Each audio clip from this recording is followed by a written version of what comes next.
right, welcome back to another edition of the Horsemen Pro Football Talk podcast. I am Brad. I'm Zach. And I'm Hefe. We're glad you're here. If you're watching this, please be sure to hit the subscribe button and the bell icon to make sure that you never miss an episode or miss your chance for our jersey giveaway. If you're listening on your favorite podcast platform, head on over to YouTube, please, and help us out. We certainly appreciate the support. All right, guys, let's jump into this right away. Week 7, and the first game we're looking at the Giants and the Eagles. Both these teams are struggling. Both teams occasionally show signs of trying to get better. Eagles seems to be a little more so than the Giants. Eagles are at home. I'm taking the Eagles. Yeah, Carson Wentz may have thrown 9 interceptions on the year, but he still has almost 3 times more touchdown passes than Daniel Jones has. The Eagles have been competitive in almost every game they played, including the last 2 weeks against the Ravens and the Steelers. They're favored by 4.5. I think they'll cover this game. I think they might cover in this game, but I think the Giants are going to have a better game here. The defense has been playing pretty well. That's the side of the ball that hasn't let them down. They've struggled on offense. Obviously, losing Saquon is a big deal, and the bad offensive line is a big deal. But I think they're going to have Sterling Shepard back for this game. I'm not entirely sure, but he was activated from the IR. So I think he's good to go, and that's going to help the offense overall. Getting him back is going to help Daniel Jones. It'll open up the running lanes a little bit because the threat of Sterling Shepard being there. And the Eagles have just been super inconsistent. And like I said, with the Giants defense doing well, I think they'll force Philly to make some mistakes. And hopefully the offense capitalizes on it, but I'm taking the Giants here. Jeff's trying to make a comeback in the pick'em. Yeah, he got down a little bit the last couple of weeks. He's got to try to spice it up a bit. Yeah, I like it. All right. No, I'm not doing that this week. I'm taking who I actually think is going to win every game. All right, fair enough. Okay, next up, the Lions at the Falcons. And this is a really tough call after last week. So this time last week, it might not have been that tough. After last week, the Falcons are in limbo after firing Quinn. They had a better showing and picked up their first win last week. And the Lions are just really unpredictable. But the Lions are on the road. I'm going to go with the home team and pick the Falcons for their second win. Yeah, I'm really unsure about this game. Atlanta's favored by 1.5, so not a whole lot. And they're at home. They finally got the first win, like you said, last week after they fired Dan Quinn. On the other hand, Detroit hasn't looked as bad as your typical Lions team has. But I think the Falcons are the better team, so I have them winning here, and I think Atlanta wins by 3 in a high-scoring shootout. Yeah, I think this is actually going to be a pretty high-scoring game too. I expect Matt Stafford and Kenny Galladay to have good showing. Hopefully, DeAndre Swift, we saw him have a good week this past week. Hopefully they play him some more and he can have a nice day. But I like what the Falcons showed this past week. And like we said in the recap, whatever changes Raheem Morris made throughout the week, he's got another week to enact more changes and to get him more used to what he wants him to do and how he wants to play. And I heard somebody mention it kind of as a funny thought, but I started to think about it. Over the last, year and a half or so, 2 years, we've seen Calvin Ridley take more of a position over Julio. He's been getting a lot of touchdowns. Julio hasn't gotten the ball at the rate that we thought he should. And then as soon as Dan Quinn leaves, Julio has a huge game. He has 2 touchdowns. And so, I don't know if there was something in the game plan to just use Julio as a decoy, but obviously they just need to keep force feeding him. I think they're going to do it, and I think the Falcons win this game. Okay, so Zach, did you say you were taking the Lions? No, I'm taking the Falcons. Falcons, okay. All right, so we all 3 agree Falcons probably get the win in Atlanta this week. All right, next up, Bills at the Jets. I say all the time with interconference games, all bets go. No, I can't do that. Yeah, give you the all bets go out the window and blah, blah, blah, blah, blah. Just kidding. What's the spread on this, Zach? 37? It should be 13.5. Wow. Yeah, take the Bills. Yep, I got them covering. Next. Yeah, this is a pretty easy choice. A good bounce back game for the Bills. They needed this opponent right now. Yeah, that's I agree with that. That's a great point. And I guess, so we have more to talk about this game other than the ass kicking that's getting ready to happen again. Can the Jets get any worse? I mean, this could be a 40-point game. I mean, this could be bad. This could be real bad. Are the Jets tanking? I mean, they haven't fired Gay, so I would assume so. Yeah, that's the way it seems. They're just waiting for them to start shipping out guys like Frank Gore and Sam Darnold and see what kind of draft picks they can get for them, and just wait for Trevor Lawrence. Yeah, well, I'm enjoying it. I like Frank Gore. I'd like to see what kind of future Sam Darnold has. I feel sorry for the Jets fans, but I like watching Gase get his ass kicked every week. So hopefully we'll see that again this week. All right, next up, Browns and Bengals. And this actually could be a really good game. And I know, Hefe, you have your power rankings just came out, and the Bengals are at the bottom, but Burrow is playing well. The Bengals, especially like in the first quarter against the Colts, they showed that they are that unpredictable team that can do a lot of damage very quickly, unexpectedly, somehow circumventing the game plan. I don't know what the hell happened. And this is an interconference game. Mayfield's still hurt, but I think the Browns look to bounce back from that soul-crushing defeat from last week and, kind of pull their identity back together and improve to 5-2. Yeah, this is Battle of Ohio Part 2. The first game, Cleveland won 35-30. I think Cincinnati can make a game of this if Joe Mixon is playing. They looked great starting out last week against the Colts, but ultimately I think Cleveland's going to win. They're favored by 3.5. So I'm going to go on a limb and say Cincinnati covers that 3.5. So it's going to be a really close game. Yeah, I think it'll be somewhat close too. I think it'll look a lot like the first game with these teams. The Browns have had a few more weeks to get comfortable with the system, but now they're kind of dealing with some injuries, a couple guys with some rib things. But hopefully they can get right and come out and put it on them. I have the Browns winning this one. They should definitely win. And before the season, I had the Bengals going 0-16, and we know how hard it is to actually go 0-16. You usually win a game somewhere, and I tried to give them one. But as good as Joe Burrow is, the team around him, just as a whole, is just so bad that they were the one team that I had to put at 0-16. And it's just like no matter what Joe Burrow's able to do in T. Higgins, Tyler Boyd, no matter what they do, the defense is going to give up the lead, and it's going to fail them in the end. So I got to go against them here. Yeah. I couldn't agree anymore, and that's what we saw with Indianapolis. I mean, they got up, and you would think they would have been able to protect a 21-point lead, but I knew at 21-0 that wasn't going to hold. And that's exactly what we saw.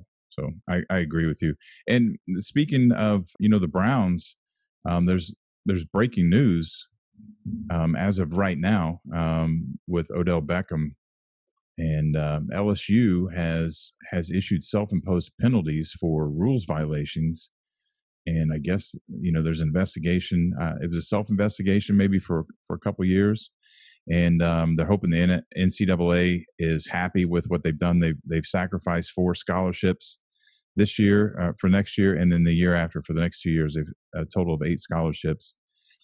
And I guess it's something to do about a booster was paying the father of a football player. The player was unidentified. And Zach, you said you remember something about this, about Odell Beckham handed out $2,000 worth of cash and $100 bills to players on the field after LSU beat Clemson in the national championship in New Orleans.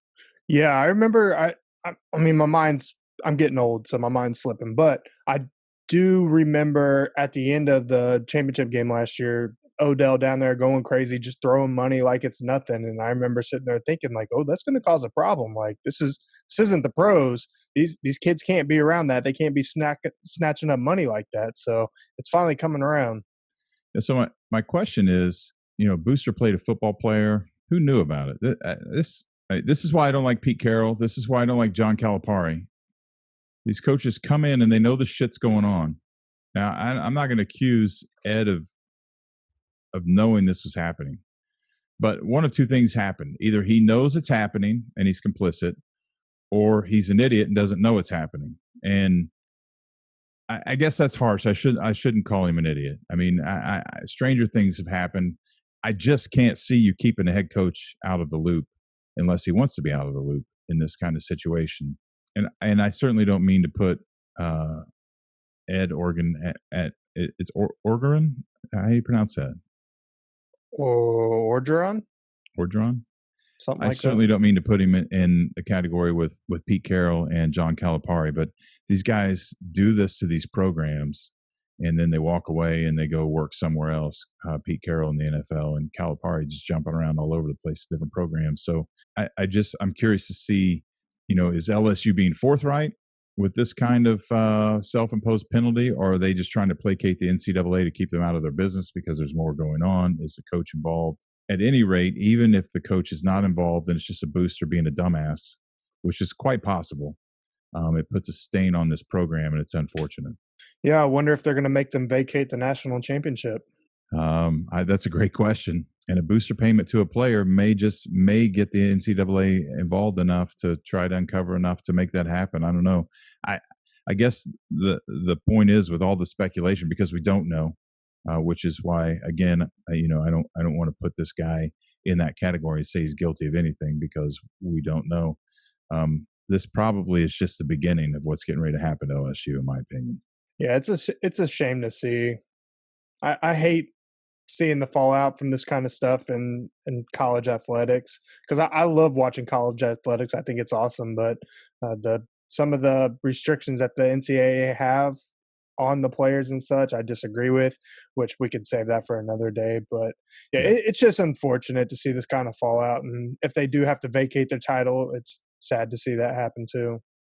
Yeah, because it affects, 85 players. And I mean, if there's one player that took money, it affects the other 84 and the entire coaching staff and all the alumni and all the students. And it's unfortunate. So hopefully it is what it looks like, and this will be the end of it. But for some reason, I don't think it is. Oh, we'll see. Yeah. All right, let's move on. The Cowboys at the Washington football team. Oh, yay. Guys, can we just start skipping the NFC East games? Look, I seriously hope Washington wins this game. Look, listen to this. If Washington wins, there will be a 3-way tie for first place in the NFC East, and all 3 teams will have a record of 2-5, which means whoever loses between Philly and the Giants, there will be 1-6 and only 1 game out of first place. That's insane. That is insane. It would have to be a record. I don't know that it's a record. I know I want to say a couple of years ago, but in my age, that might be 20 years ago. There was a season where there were I think there was a 7 or 8 win team that made the playoffs, 7-win team made the playoffs, and there's a lot of parity that year, a lot of 500 records that might have happened then. But geez, as of right now, what a shit show! And just for that, I'm taking Rivera and the football team. I want to see this happen. So go team. Go team. Yeah, this is a pretty dead even matchup in my opinion. I think Dallas is favored by 3. My gut is telling me to go with Washington here, but I'm going to go with the Cowboys. I think Andy Dalton settles in and has a decent game. Yeah, I think Andy Dalton should have a better game. The thing that's going to stop that from happening is the fact that, a lot like the Eagles are using all backup linemen. Another lineman just got hurt when they played the Cardinals, so they're using all backup linemen now. And with the ferocious front line that Washington has, that's going to be a problem. The pressure was a problem against the Cardinals, and the Cardinals didn't even have Chandler Jones. So I expect that to be a problem here. Zeke has 5 fumbles this year. He had 2 this past week, and no other running back in the league even has more than 3. So they got to fix those problems. They got to make sure Andy Dalton can get comfortable in the system. They have all the weapons they need, but the defense is bad. The offensive line is banged up, and so I'm going to have to take Washington here. All right. 2 of us are taking Washington, and Zach's taking the Cowboys. And again, I'll say it, go team. All right, next up, Packers at Texans. Texas doesn't have a clue who they are or where they're headed. I can't imagine being J.J. Watt caught in that mess right now, or even Deshaun Watson putting up the numbers he's putting up. And They just don't have an identity. They're lost and clueless. Packers have something to prove. Not that the Texans don't, but I don't know. I think they may have something to prove, but they're probably doing it in 20 different directions. There's no unification. The Packers know what's going on. I'm going to assume that we're going to see, with what we've seen from them all year, that last game was an anomaly, and they're going to be hell-bent to fix it this week, prove a point. I'm taking the Packers on the road. Yeah, I almost feel bad for the Texans because they're about to face the wrath of Aaron Rodgers, and this dude is about to snap and have 400 yards and 5 touchdowns. They're favored by 4, but I have them winning, easily covering that. Yeah, I feel the exact same. With as bad as this Texans defense is, Aaron Rodgers is going to come out with a vengeance. And while it's unclear so far, at least I haven't heard how long David Bakhtiari is going to be out for. It's going to affect them when they play better teams, but the Texans aren't one of them. I have the Packers slaughtering the Texans in this one. All right, 3 in for the slaughter. Okay, Panthers at Saints. I don't have a whole lot to say about this. I mean, the Panthers are showing some promise, but I think they've still got a long way to go. Saints struggling a little bit, but I still think they're above the Panthers. They're at home. I'm going to give them the benefit of the doubt. Saints going to get a big divisional win this weekend. Yeah, I kind of feel a little differently. Hear me out. I think New Orleans should win this game whether Michael Thomas is in or out. But do not be surprised if Carolina wins this. Carolina's only given up 23.5 points per game compared to New Orleans 30, and Bridgewater does know the ins and outs of that Saints defense. So I'm going to pick New Orleans to win the game outright, because I still believe they're a top-tier team. But with the Saints being a 7.5 point favorite, if I was a betting man, I would take Carolina on the spread here. Yeah, I'd take Carolina on that spread too. You have Teddy coming back into New Orleans where he won 5 games for the Saints last year. I think the team around Teddy's going to come in wanting to get him a win here. And like you said, the Saints, they really should win this game, but they've already lost a game this year they should have won. I think that the Panthers, they've been a little inconsistent, but I think after a bad game, Teddy comes out, has a really good game, and does enough to beat the Saints. All right, so Jeff, are you taking the Panthers? You making a declaration here? Are you taking the Panthers?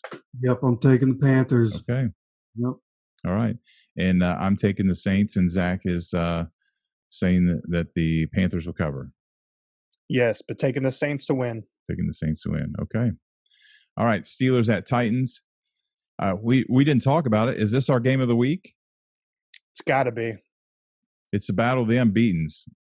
I think it has to be too. And we've got some pretty good games that we're getting ready to talk about. But both these teams are unbeaten. And what I really love about this game is that it's in Tennessee. So I think the Steelers are the better team. From what we've seen so far, I think they're the better team, at least defensively. But it's in Tennessee. So, that home field, the travel and all that kind of stuff. So the Steelers, should be the favorite. But if they're going to do it, they're going to have to do it on the road. I'm glad that both the Colts and the Dolphins are on a bye week and the Bucs play Sunday night, because I want you both to know if you come over this weekend, this is the game I'm watching. I'm totally on board for that. Yeah, I mean Tannehill and Henry going against the Steelers defense. Woo! Anyway, I'm going to go with the Steelers. Yeah, I'm really excited to watch this game. It's a matchup of unbeatens. I've gone back and forth on this one, have struggled to come out with the clear-cut favorite to win this game. I know the Steelers lost their inside linebacker, Devin Bush, last week to a torn ACL, and missing a very important piece to your defense can throw off the entire dynamic. Just look at the Colts with Darius Leonard being out. But his replacement, Robert Spillane, has came in. He went into last week's game, had 6 tackles, including a 6-yard tackle for loss. Tomlin has already thrown his entire support and confidence behind him. So I think the Steelers' defense will hardly miss a beat with Devin Bush being out. They're currently the number 1 ranked defense in terms of rushing and passing yardage. So I expect them to slow King Henry down just enough and limit Tannehill just enough to squeak this one out. Yeah. This is definitely going to be a different kind of test than what the Steelers have had so far this year. Most of their games have been a little on the easier side, but the defense is definitely going to get tested here. But I think it stands up. T.J. Watt and Cam Hayward and Bud Dupree and Joe Hayden and Meek Fitzpatrick. Like, these dudes are dogs. Like, I know Derrick Henry's a big dude, and some of these teams, Josh Normans of the world are scared to go at him now. But I look at the Steelers defense, and not one of these dudes do I think is going to back down from Derrick Henry. And I heard Ike Taylor in an interview just earlier today talking about, back in the day, Tomlin had that defense brainwashed to the point that when they saw backs, like in his day, it was Jamal Charles and Corey Dillon. Now it's Derrick Henry. And he said that they were basically brainwashed into being excited to go and hit the dudes. The bigger dudes, you have to hit harder. So I think the Steelers are going to come out. I think they're going to make Derrick Henry look human in this one. I think they're going to intercept a ball or two from Tannehill and show why they're the best defense in the league, and I have the Steelers winning. So when you say they make Derrick Henry look human, you mean he's only going to have 170 yards? And in final note with this, if the Titans win this puts an end to all speculation of how legit they are. I agree. Absolutely. I mean, we're all three Tannehill fans. We talk about that. Anybody who's paying attention knows that we like this kid, and I like what Vrabel's doing. We say that all the time. I don't want to keep beating a dead horse. There's still that, the first three games, they only won by a total of 6 points against teams that I think had only won one game combined. And there's still that whole thing there. But if they beat the Steelers at that point, they're in the top tier, in my opinion. So, but I'm reluctantly taking the Steelers this weekend. All right, next up, Seahawks at Cardinals. I want to tell you guys a little story. Once upon a time, there was a flock of Cardinals that flew to Seattle, migrated to Seattle to party with a bunch of Seahawks, and the Seahawks moved to 6-0. The end. Well, the Seahawks are one of 3 unbeatens left in the NFL. Russell Wilson's playing at an MVP caliber level. By all means, they should win this game, right? But hold on. This is my upset of the week right here. Seahawks have the second worst passing defense in the league. I don't see them being able to stop DeAndre Hopkins and company. Cardinals taking the win. About the balls of choice, I just want you to know, I'm definitely coming one game closer. There's no shot the Cardinals win. I mean, you look at the last 3 games for Kyler Murray. I mean, they lost one game, was a really bad game for him. Even the game that they win, I think he was 9 for 24 in that game, 188, and 80 of that came on one catch, and a touchdown. So, this isn't going to be the Dallas Cowboys here that they're playing, and I'm pretty sure the Seahawks are getting Jamal Adams back. Correct me if I'm wrong there, but I think they're getting him back, and that's going to play a big part in this game. That defense is going to shore up a little bit with him there. I have the Seahawks moving to 6-0. All right, Zach. It's a bold statement, Cotton. Hey, they don't call me the Oracle for no reason.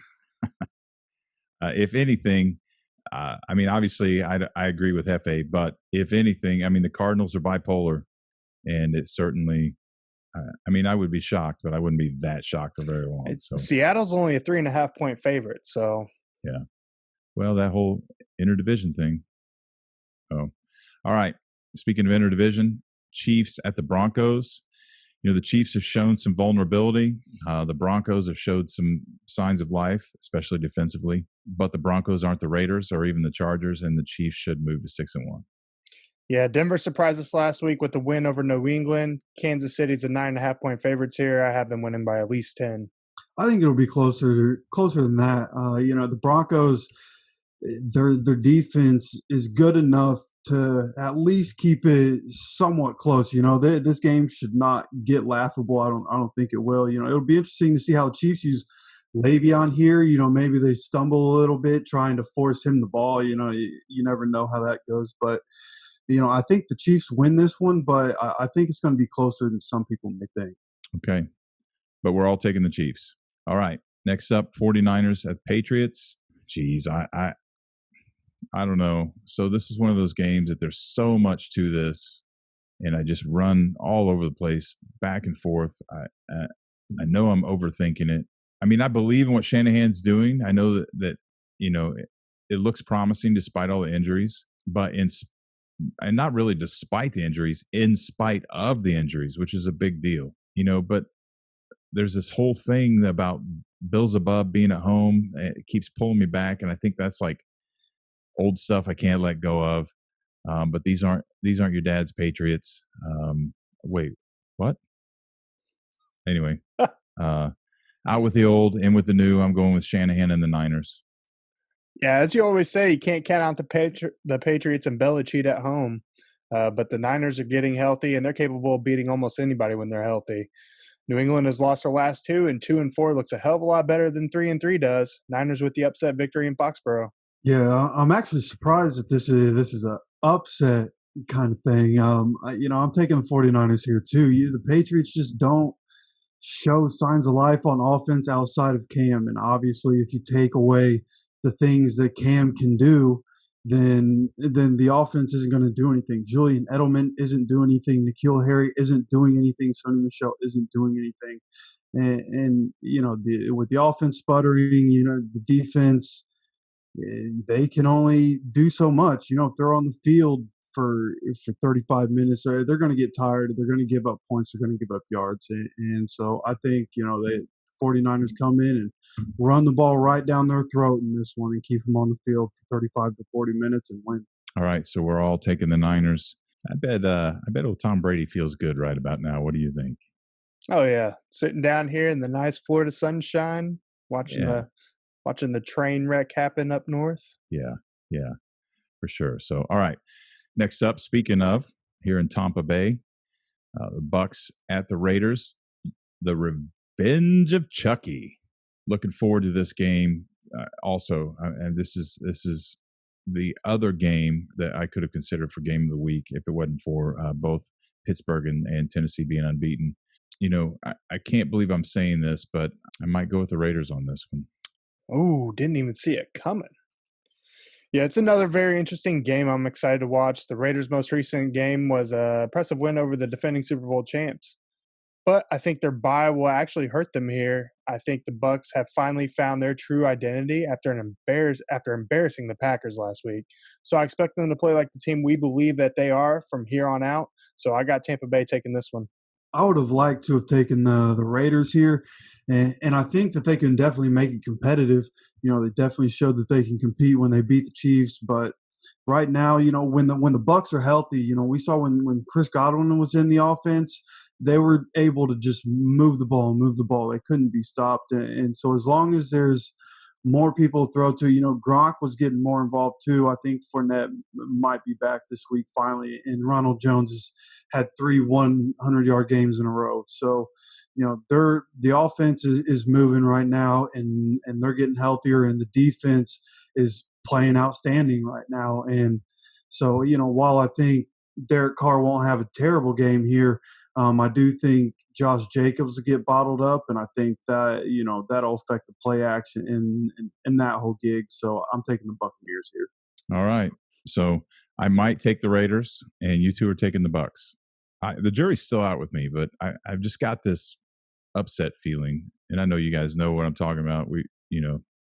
So we'll see. All right, Bears at the Rams. This is a pretty good NFC matchup. Close to being in the running for game of the week. Probably not.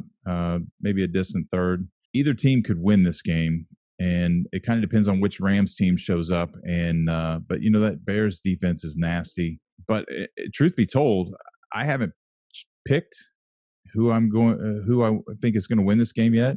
I'm going to wait and see who Zach picks, and then I'm going to pick the opposite. Okay. Well, it's a good thing I'm not a betting man, because I'd be broke right now after betting against the Bears all season long. With that said, they have to lose again eventually, right? So this game to me is going to come down to turnover differential. I think the Rams will be on the plus side of that. They're favored by 5.5. They'll get the win, but I think Chicago's going to cover that 5.5 point spread. You just talked about turnover differential, and I think that's going to be the thing that decides this game, but I think it's going the other way. This Bears defense is so good, and the Rams have been super inconsistent. They're trying to run the ball more, and when they get down, they're not able to get it back. So, I think the Bears come out. I think they're able to stifle the Rams offense. And, as much as I like Jalen Ramsey and Aaron Donald, they're really, that's really all that Rams defense has right now. They've been exposed in other spots and different times of games, and it's hurt them real bad. And I think Nick Foles, with his experience, is going to be able to expose just enough in this game. But the Bears defense obviously is carrying them right now. So that's why I like the Bears here. All right. So F.A. and I are picking the Bears, and Zach, you're taking the Rams. Is that right? That's right. I think that's two games that he and I have taken that you've taken opposite. So you're either going to get some separation or we're going to catch up in one fell swoop here. Yeah, well, I might be doing it on purpose to kind of keep it like close together. Yeah. Keep it competitive. It makes it good for good entertainment. Yeah, absolutely. Right? Yeah. Absolutely. All right, I'm in. All right, last game, Jaguars at the Chargers. And, the trip all the way out west for the Jags for this week is kind of like paying for a week-long, all-inclusive vacation at some swanky, high-end, expensive tropical resort. And then when you get there, a tropical depression rolls in and it rains all freaking week and destroys your entire vacation. Now all you've done is spend a bunch of money for no reason when you could have just stayed home on the couch relaxing. The Jags should just stay home. Yep, same old Jags. Chargers 7.5-point favorites. I got them winning by 10. Yeah, the Chargers are the best 1-4 team that have been in the league since the Colts, probably a couple of years ago. And so, this one shouldn't even be a contest here. This is Chargers all day. All right, all three of us picking the Chargers. And that does it for this week. We want to remind you to be sure to show us some love and like, share, and subscribe. Help us, please, get the word out by telling all of your friends. Help us reach 1,000 YouTube subscribers and have a chance of winning an authentic NFL jersey from the NFL shop on us. If you're watching this, please hit the subscribe button, the bell icon, so you never miss an episode. And if you're listening on your favorite podcast platform, head on over to YouTube and help us out. Again, we appreciate your support. Just want to remind you, it's not too late to go head-to-head against us in the weekly pick'em battle. Hop on our Facebook, Twitter page at Horsemen Sports, where you can find the link to join for free. It's a ESPN Pigskin Pick'em League, and maybe win a prize and get on air with us and represent your team. And for all you fantasy fanatics, if you haven't already, be sure to check out our latest episode of Fantasy Central, released just last night, where the Oracle and the Guru cover the top waiver wire picks, must starts, and players to avoid this coming week. And of course, we will see you back here again on Tuesday, where we will review the games from the weekend. Until then, thanks for joining us and enjoy the games.